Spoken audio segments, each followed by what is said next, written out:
इसमें भी लिखना है, इसमें कुछ सर्कल आपदा, इसमें आपको पढ़ना है कि आप सर्कल आपदा कितने कितने नंबर है। हाँ कितने कितने नंबर है ना, उस कुछ को हमको सर्कल करना है तुमको। ओके इसमें तुमको आगे कुछ कुछ लिखना है नंबर, तो कैसे है? जैसे कि 1 2 ऐसे लिखना है, ठीक है। फिर इधर तक 10 तक 20 तक, ठीक है। ठीक है फिर मैं इधर तुमको बताऊंगी क्या क्या लिखना है। ओके लो, लाओ अब तुम चीटिंग करोगे इसमें।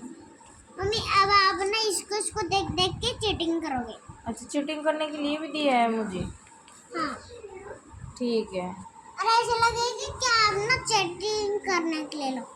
ओके नाम लिखो, बाकी बाकी तो